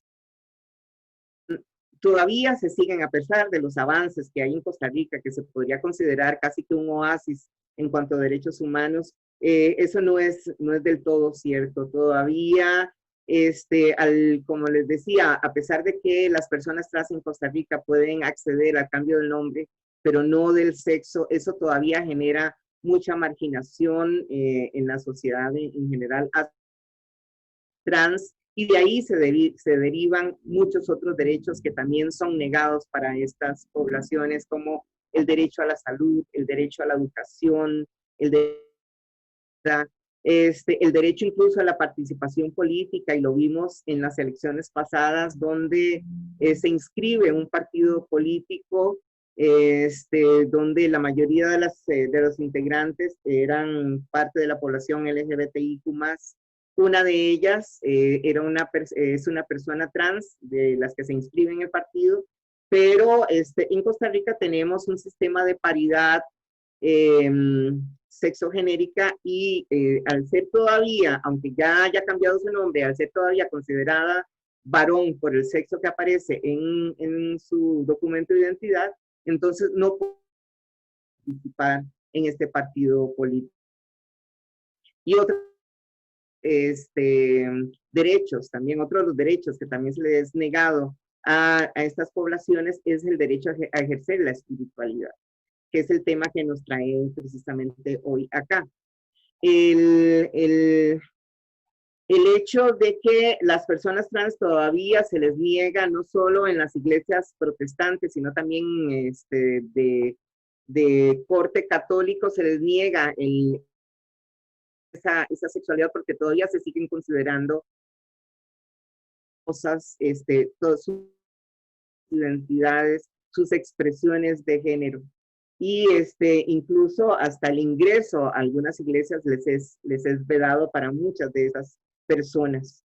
Son muy pocas las iniciativas de algunas que están abriendo sus puertas a a nuestras poblaciones.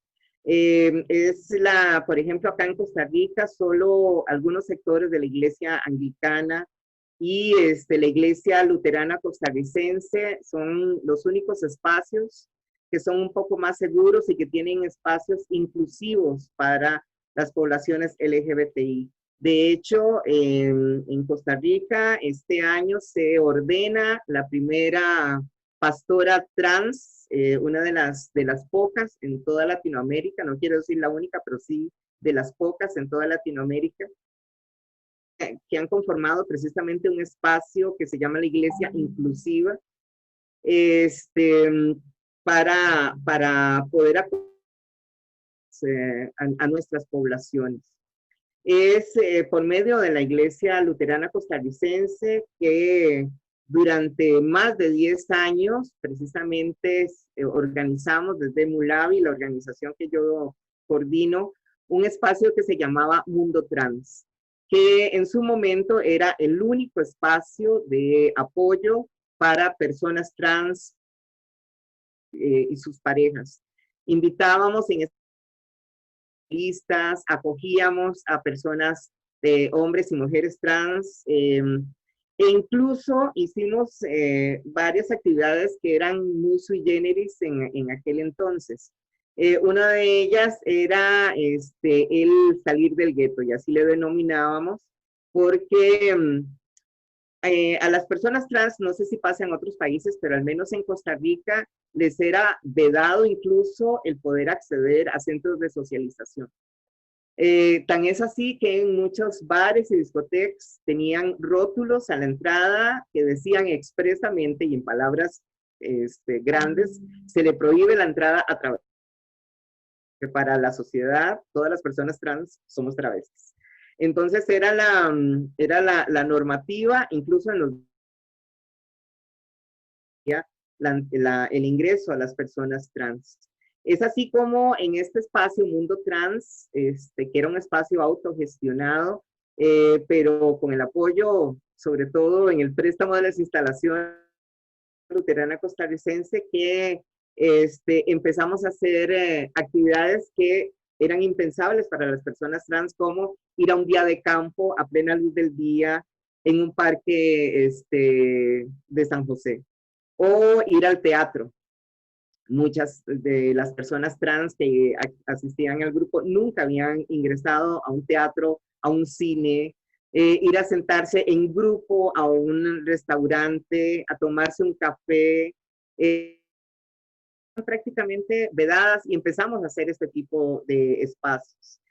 Como les decía, a invitar especialistas para que les hablaran sobre los procesos de reafirmación de género, sobre los procesos hormonales, sobre cómo lidiar con las depresiones, por ejemplo, porque si bien es cierto, el ser trans no es una enfermedad mental ni mucho menos, pero la sociedad sí hace que vivamos episodios de gran dolor y depresión, y por eso los índices de suicidio trans son tan altos.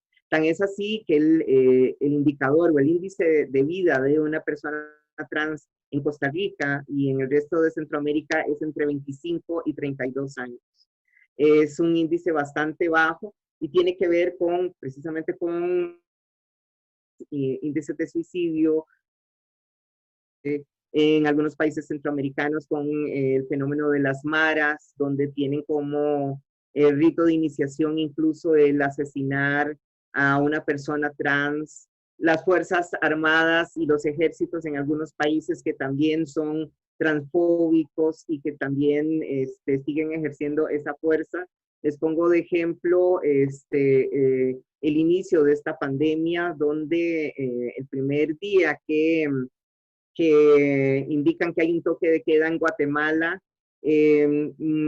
secuestran y matan a una chica trans solo por el hecho de su identidad y su expresión de género. Y como les digo, seguimos siendo muchos de los países. Volviendo a los espacios que teníamos, por ejemplo, con la Iglesia Luterana, teníamos otro espacio que denominamos las giras rosas, donde nos íbamos a las calles y a los puntos específicos donde sabíamos que estaban las chicas ejerciendo trabajo o comercio sexual, y ahí les entregábamos condones, accesorios para el cabello, dulces o confites, como le decimos acá. Y recuerdo una anécdota muy graciosa porque los pastores para estas giras, y en las primeras giras iban con su vestimenta habitual, ¿verdad? Incluso con el cuello y todo lo demás.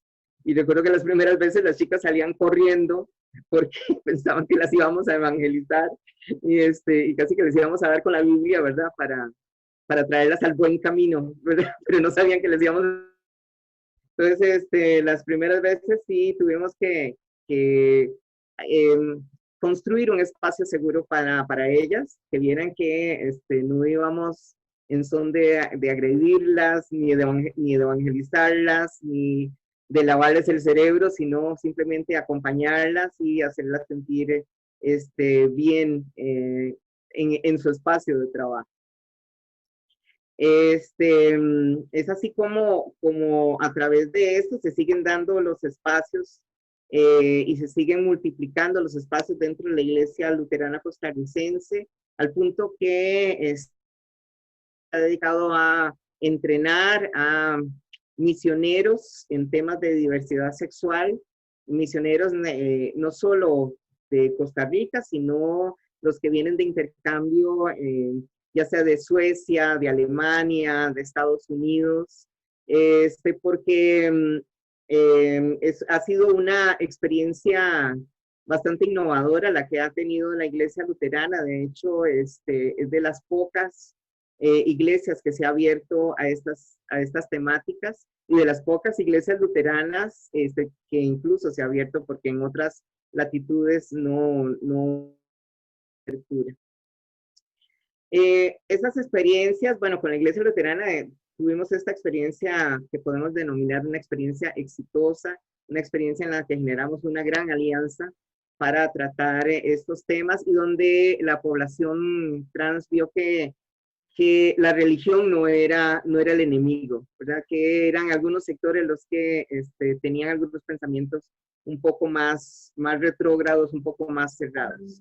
Me gustaría, porque ya veo a Andrea, me imagino que me queda muy poco tiempo, pero sí me gustaría concluir con un testimonio que tal vez no es tan bonito como el de la Iglesia Luterana, pero es mi propio testimonio y quería compartirlo con ustedes. Mi familia siempre fue de la línea protestante, siempre estuvimos como en esa línea. Éramos parte de las iglesias pentecostales, era la que siempre íbamos. Ahí fue donde prácticamente nací. Pero en la adolescencia, cuando empiezo a construir mi identidad y mi expresión de género, sigo yendo a la iglesia. Y para no cansarlos con el cuento, porque sé que Andrea me va a decir que ya me queda poco tiempo. Tranquila, termina la historia, no te preocupes. Tengo un episodio bastante duro, porque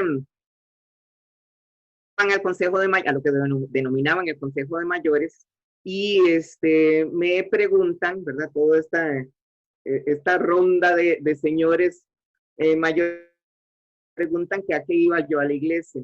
Por supuesto que mi respuesta era que a buscar de Dios, ¿verdad? Porque para mí no había ninguna otra intención.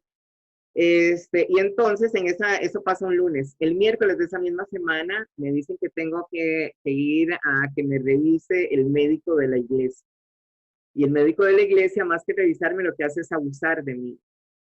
Y de esa misma semana, el pastor levanta de su trono y me señala y me dice que yo tengo que salir de ese espacio, yo tengo que salir de su iglesia, porque en la Biblia son hombres y mujeres, y que no existen personas como yo, y que yo soy un engendro de Satanás. Para mí, en plena adolescencia, para mí fue un episodio tan duro que yo después de eso hice por supuesto que ya todo esto, digamos, a estas alturas ya lo he elaborado, pero en el episodio más duro de mi vida, porque no solo la sociedad me estaba rechazando, sino que en mi entendencia era quien me estaba rechazando. Dios me estaba alejando de su lado. Por supuesto que, como les digo, lo he elaborado, ya lo que he concientizado es que era la voz de un humano lleno de prejuicios, lleno de discriminaciones, el que me estaba diciendo eso, y que no era Dios el que me lo estaba diciendo. Pero esto no solo le ha pasado a Natasha, no solo pasa en Costa Rica, sino que nos ha pasado a muchas personas de diferentes latitudes. Y eso es básicamente lo que nos ha alejado en muchas ocasiones de lo que concebimos como la espiritualidad, que no necesariamente tiene que ir relacionada con una religión, que nos ha alejado de algunos espacios que podrían ayudar a llevar toda la discriminación y marginación que sufrimos de la sociedad. No obstante, seguimos aprendiendo. Esto fue un episodio duro, sí, pero que me hace más fuerte, me hizo más fuerte, del cual aprendí, y que me ha ayudado a ayudar a otras para que y que sobrelleven todas las violencias que sufrimos de parte de la sociedad. Para mí ha sido un gusto. Muchas gracias y quedo atenta a cualquier consulta. Bueno, Natasha, muchas gracias por este último testimonio y por todo lo que nos dijiste. Creo que también tu historia es un llamado a seguir visibilizando lo que viven los trans en todo su proceso, ¿no? Yo creo que en Colombia condena a muerte, lo dicen mis amigos trans, porque el Estado es negligente con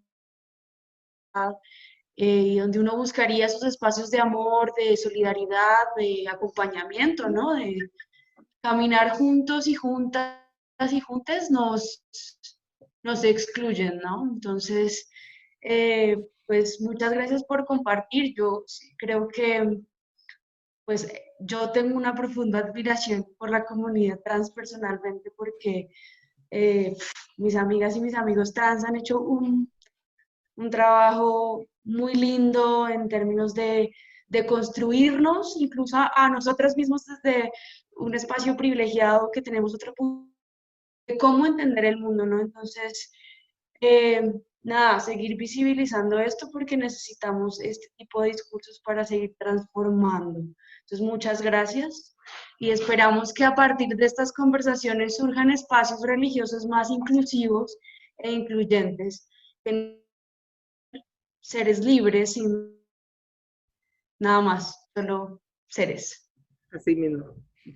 Entonces ahora vamos a abrir un espacio de preguntas. Ya tenemos algunas que se le hicieron a Hugo, a Dayana y a Natasha. Entonces, Martín, si quieres vamos empezando a leer las de Hugo. Hay un momentico de preparación. Y Natasha, vamos a algunas preguntas que consideramos centrales porque realmente hicieron bastantes preguntas. Entonces vamos a seleccionar algunas, pedimos disculpas si no lo... pero tratamos de compilar lo mejor que pudimos. Martín, dale. Bueno, decir que como hubo muchas preguntas significa que, o sea, los asistentes estuvieron a todas las intervenciones y que generó... entonces, eso es bueno. Yo siempre digo, eso es bueno. Significa que se han removido ¿no? Bueno, preguntas para Hugo. Te voy diciendo varias preguntas, Hugo, y bueno, y vos ahí vas viendo. Dale, Cualquier cosa, si querés que vuelva a poner tu PPT, avísame que yo lo subo ahora. Uh-huh. Y me decís. Bueno, primero, ¿por qué desde las derechas se hace la interpretación relacionada con el marxismo cultural por la lucha y la nueva teología de la liberación? Esa es una pregunta. O sea, los entrunques que hace la nueva derecha o la derecha contemporánea, ¿no? Pregunta: ¿cómo responderías a la crítica de la visibilización y desarrolladas de movimientos de diversidad sexual de una planificación de parte de los tecnócratas del capitalismo? H. Dietrich, de reducción de la natalidad, prevenir el consumo de materias primas por pueblos del sur, y como forma de fractura de las unitarias tradicionales contra la lucha en, por ejemplo, América Latina. También me gustaría que comentaras sobre las diferentes traducciones de la Biblia y cómo éstas influyen en la estigmatización de la comunidad IQ+.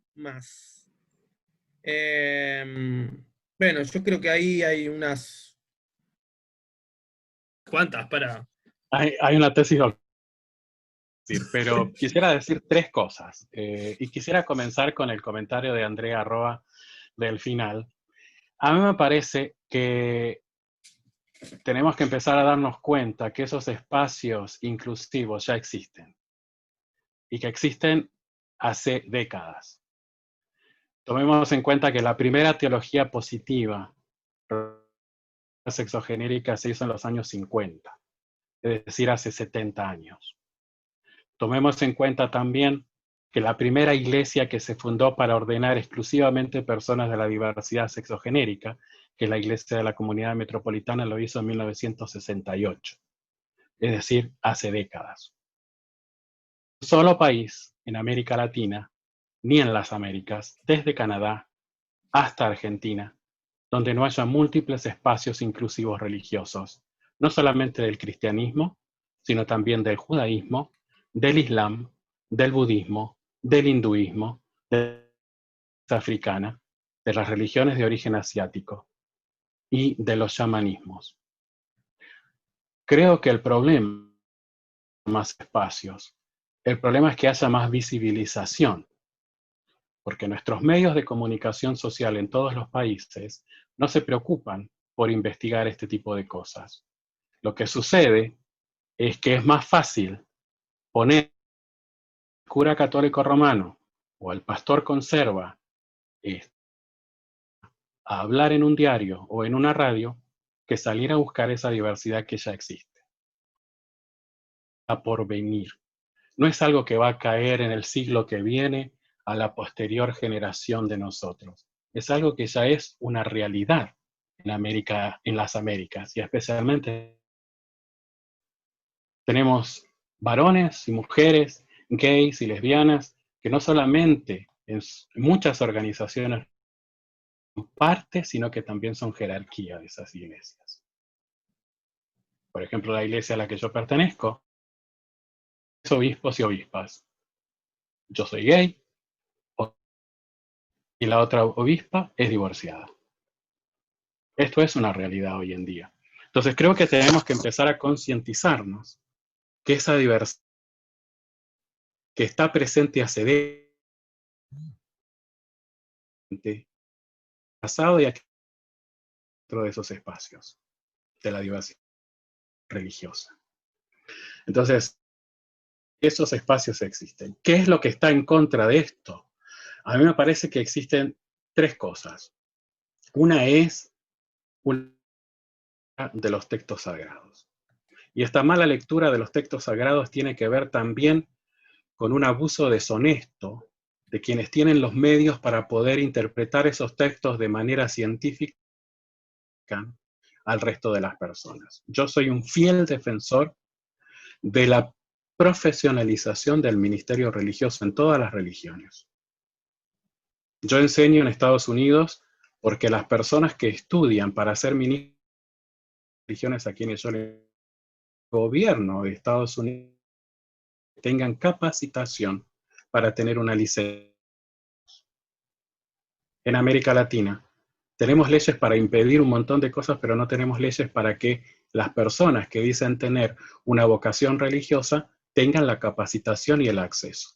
Algo que hace la Iglesia Católica Romana en América Latina siempre como obstáculo para que toda institución de educación superior para formar personas de distintas religiones sea rechazada y no sea legalizada. La única universidad que no es católica romana es la Universidad del Plata. El resto de las organizaciones religiosas en Argentina, sus centros de educación no son legitimados a nivel superior. Por parte de la sociedad, también se transmite dentro de las organizaciones información a las personas. Cuando uno va a los textos sagrados en griego y en hebreo, comienza a darse cuenta que muchas de esas malas lecturas, incluso esas traducciones sesgadas,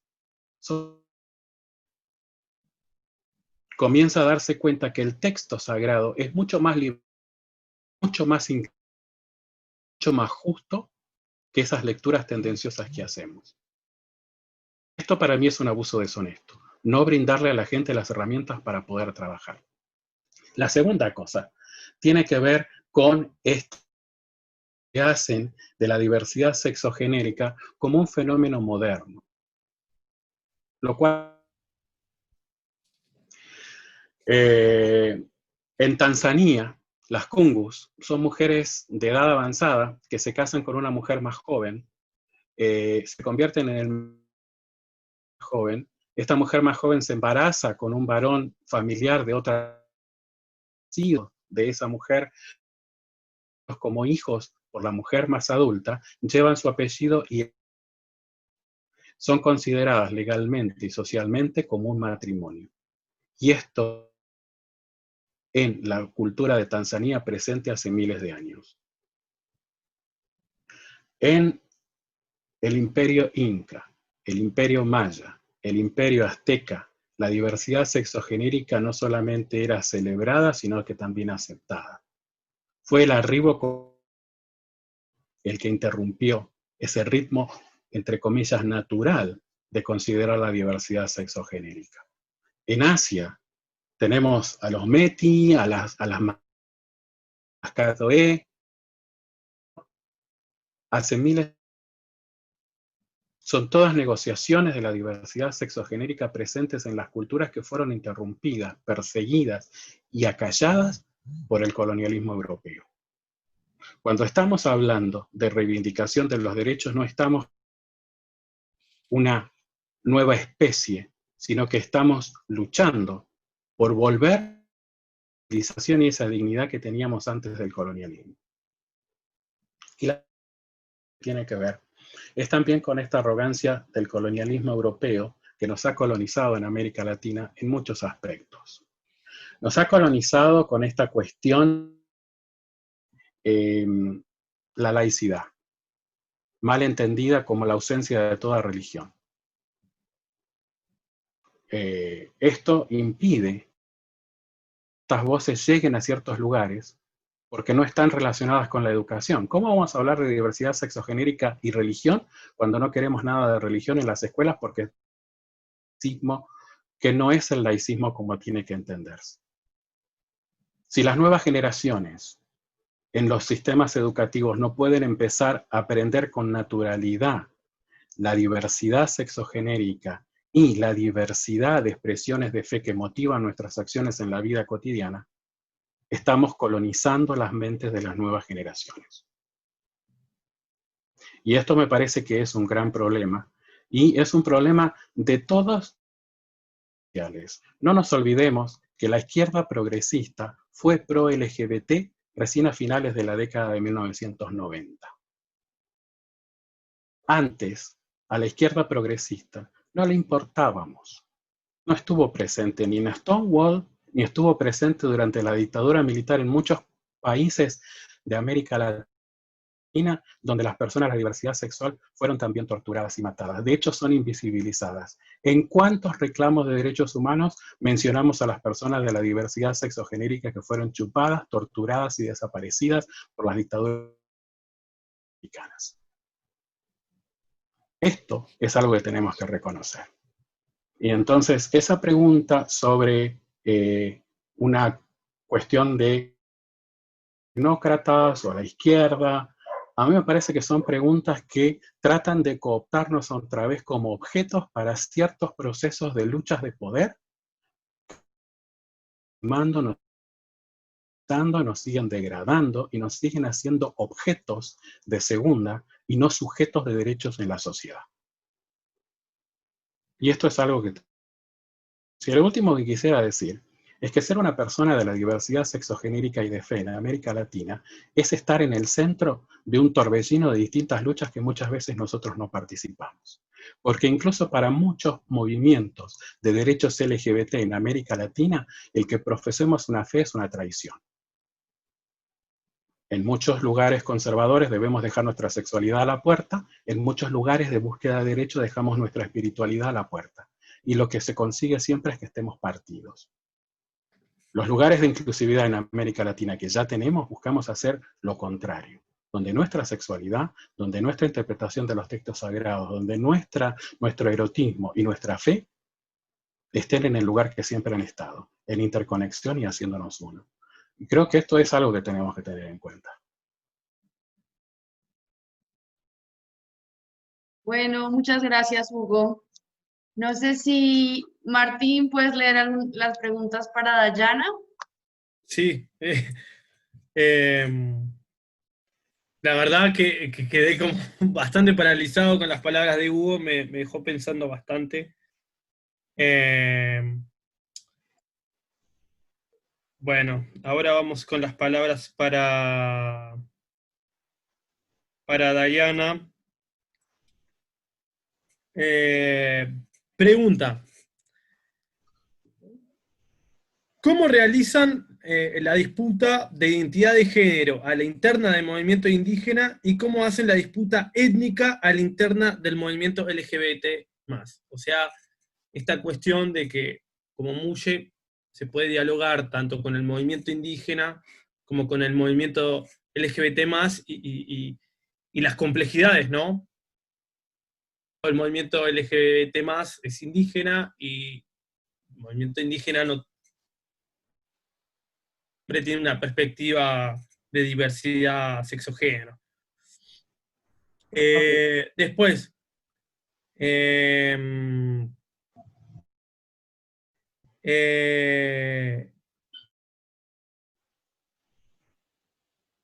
las MUYE, ¿prefieren algún tipo particular de espiritualidad o religión? ¿Católica, evangélica, indígena? ¿Cuál sería, desde tu punto de vista, la espiritualidad más coherente con la identidad MUYE? Después, las MUYE se identifican con las agendas y construcciones de la comunidad LGBTTIQ. Preguntan si hay una identificación con esa agenda.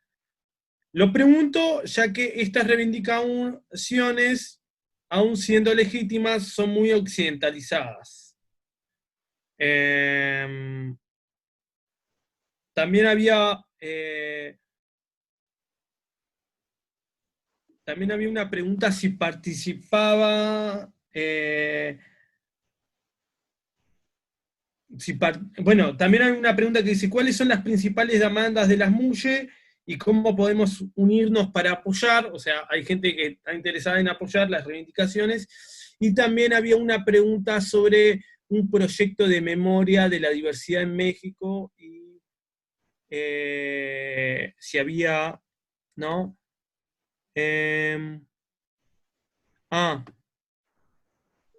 Si había...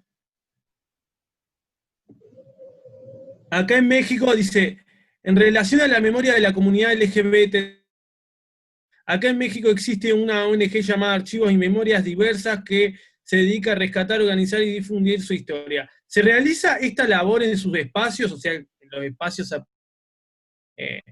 sería un excelente proyecto, preguntan. Bueno, ahí ya hay varias cosas.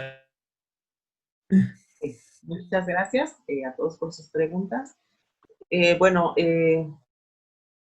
MUYE, o el término MUYE, pues quienes vivimos aquí en la región del Istmo de Tehuantepec, ¿no? Sin embargo, hay compañeras que se han ido a otros lugares y han traído este término de lo transgénero, de estas siglas LGBT. Entonces, ¿qué sucedía? Que algunas, bueno, la mayoría de las decían, yo no soy transgénero sexual, yo soy una mushe, por ejemplo. Porque una mujer transgénero o una mujer transexual, comentan ellas, pues es la que tiene boobies, es la que está acuerpada, es la que, ¿no? Y entonces de ahí, de estas siglas, ¿no? LGBTI más.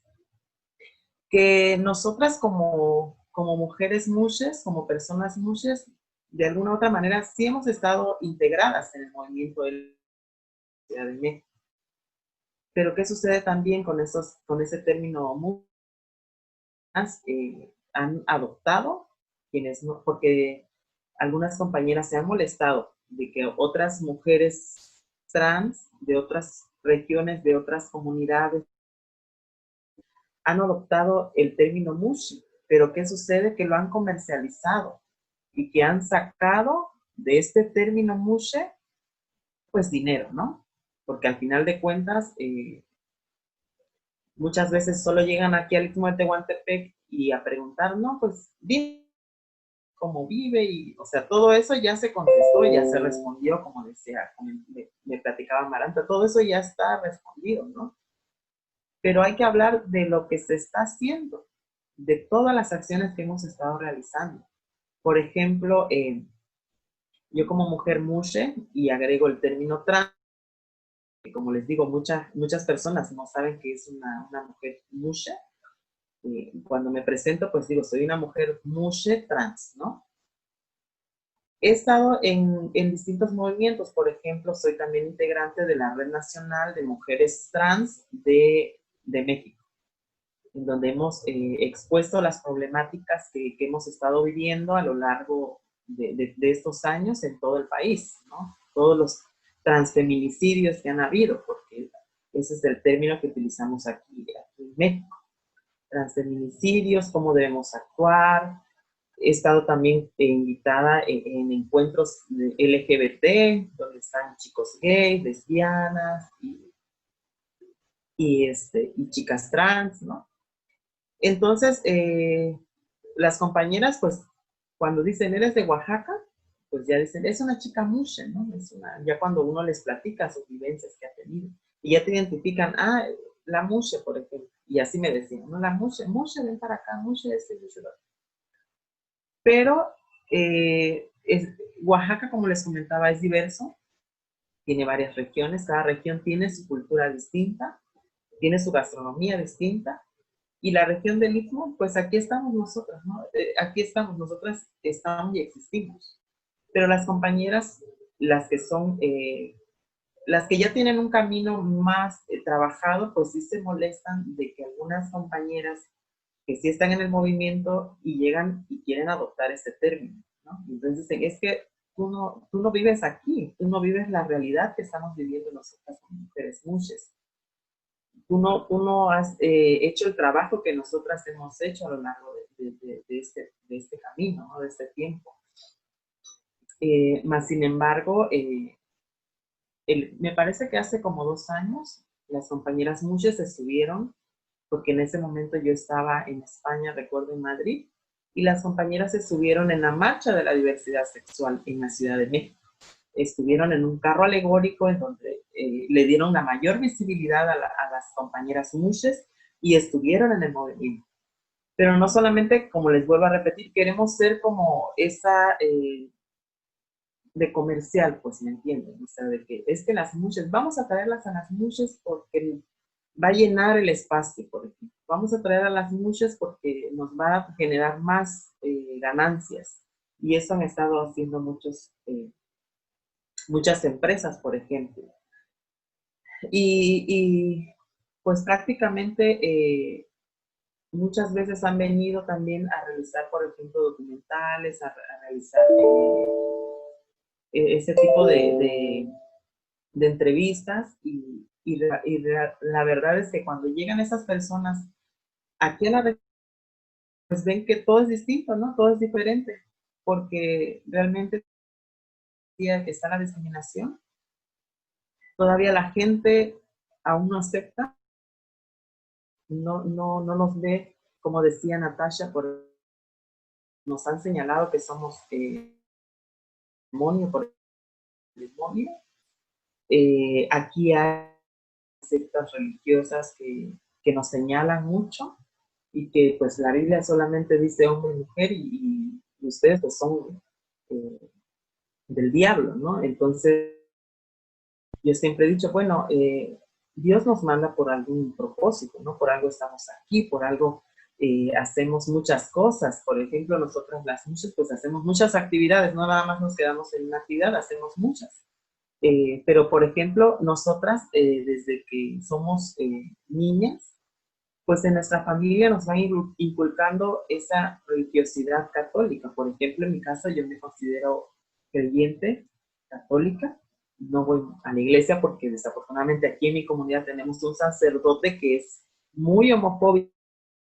En todas sus misas se la pasa dando discursos de odio, no solamente de la comunidad trans o LGBT o mucha, las personas que, por ejemplo, madres solteras y todo eso, o sea, él de todo da su discurso. Entonces, hasta yo he salido en esos discursos de la iglesia acá, que por qué me siguen, que por qué están conmigo. Entonces, ahí genera una problemática, pero más sin embargo no es algo de que a mí me esté como diga que me dañe, ¿no? O sea, yo ya sé cómo es el sacerdote, yo no voy a discutir con el sacerdote, pero más sin embargo hay que pues igual son muy religiosas, que son católicas. Aquí en Oaxaca, México, es un lugar muy, muy católico, muy creyente. Entonces, algunas compañeras pues se van más como a lo contrario, de que pues no creen en Dios, por ejemplo, tienen otras ideologías y es respetable. Algún grupo sea religioso, pues vamos a hacer que las demás en algo que yo creo, ¿no? Porque somos diversos, todo el mundo tiene derecho a creer en lo que quiera y desee, pero más sin embargo, estamos, ¿no? Y resistimos. Así es, muchas gracias. Gracias, Dayana. Martín, vamos con las preguntas para Natasha y luego de las preguntas para Natasha, tal vez cada una y cada uno puede tener 2 minutos de cierre. ¿Listo? Dale. Buenísimo, buenísimo. Bueno, para Natalia, ¿cómo ven en Costa Rica la experiencia de la ley trans de Uruguay? Esa es una pregunta. Después, también, bueno, hay gente que se identificó mucho con la experiencia que contaste, o sea, hay contado experiencias también discriminatorias en espacios religiosos.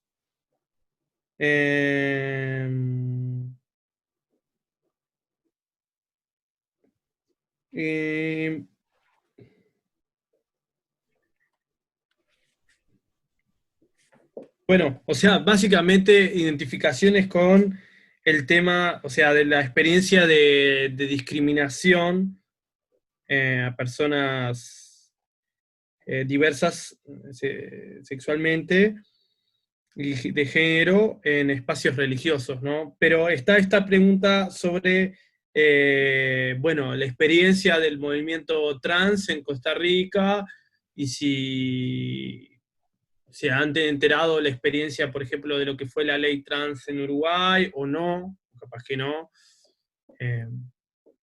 Digo, los diálogos, ¿no? También en esto de pensar que, bueno, también hay articulaciones y procesos en el continente, y bueno, conocer un poco ahí los diálogos del movimiento trans en Costa Rica con, bueno, estas partes más del sur. Bueno, antes de contestar, bueno, agradecer todos los mensajes de apoyo por mi participación. Muchísimas gracias. Y no solo por mi participación, sino valorar también y felicitar a mi compañera y compañero que también estuvieron acá como panelistas. También, antes de contestar a la pregunta, sí me gustaría como dejar como un punto en claro. Cuando seguimos hablando y tratando de equiparar, por ejemplo, las realidades muche con los temas de TTI, es seguir tratando de colonizar también, de alguna manera, las realidades que son precoloniales, como la realidad muche, la realidad omeguit, por ejemplo, de los indios Puna de Panamá, las realidades Fafafine de Samoa, las Hijra de la India, o sea, que son realidades de las diversas manifestaciones de las identidades y expresiones de género que no necesariamente se consideran trans. Si seguimos metiendo a las realidades muche y estas otras manifestaciones dentro de los LGBTI, seguimos perpetuando. Entonces, era un punto que quería dejar como en claro ahí, que son realidades totalmente diferentes. Ya Dayana lo explicó muy bien, que por ejemplo las realidades muche son en muchos casos muy diferentes a lo que conocemos de una mujer trans, por ejemplo, o de un hombre trans. No solo en cómo conciben la identidad, sino también la expresión de género. En cuanto a la pregunta concreta, por supuesto que no solo la región centroamericana, sino muchos otros países han visto con agrado y se han inspirado, primero en la legislación uruguaya, porque cabe resaltar que Uruguay fue el primer país que formuló una ley de identidad de género y que ahora está avanzando también en esta ley trans. De hecho, la ley de identidad de género uruguaya fue previa a la ley de identidad argentina, por ejemplo. Se habla mucho de la ley argentina, pero no ha quedado como relegada y fuera de la memoria, y creo que vale la pena resaltar que Uruguay fue de los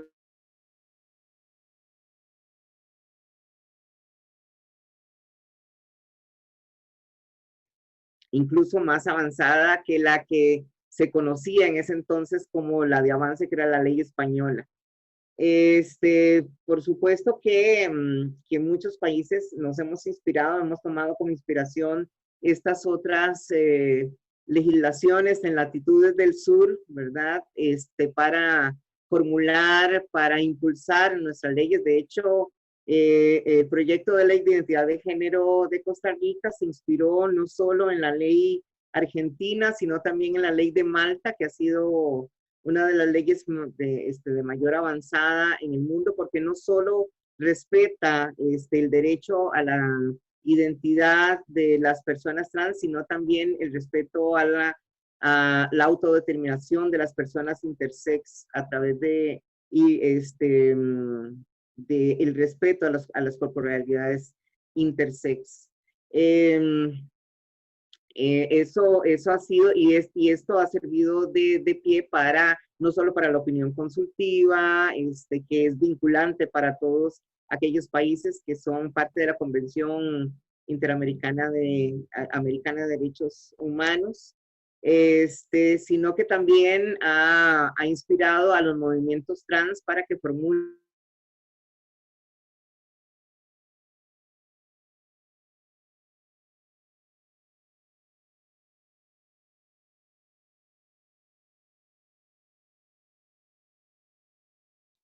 Tenemos que empezar a salir de esto, aquello, bueno, malo, progresista y no progresista, negro, blanco. Y empezar a abrazar eso.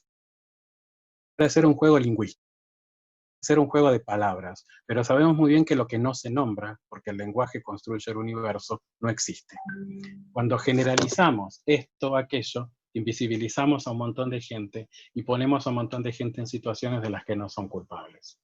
Entonces creo que una de las cosas que me gustaría que nos llevemos es esto de empezar a hablar en el lenguaje apropiado para poder respetar esas diversidades y dejar esas generalizaciones que no nos hacen bien y que en el fondo son generalizaciones colonialistas, invisibilizadoras, hegemónicas y dominantes. Gracias. Gracias, Natalia. La verdad, un placer contar con ustedes. Y bueno, y la verdad, una clase muy enriquecedora y muy nutritiva para pensar el tema de bueno, nuestras diversidades sexuales, de género, identitarias, también étnico-raciales, también como intersección, diversidad de sexo-género, con la etnicidad, con la clase social, ¿no? Y desde nuestra situación, desde América Latina, desde Abya Yala, ¿no? Así que realmente, no, maestres, muy bueno todo. No sé si querés cerrar con unas palabritas, Andrea. No, bueno, muchas gracias otra vez por la participación, por compartirnos sus experiencias y saberes. Creo que además de dejar un conocimiento como personas, poder, no sé, saber de otros puntos de vista, conocer. Y nada, muchas gracias, que tengan muy buena noche. Ahora sí los dejamos y las dejamos. Entonces, un gran abrazo para todos y todas.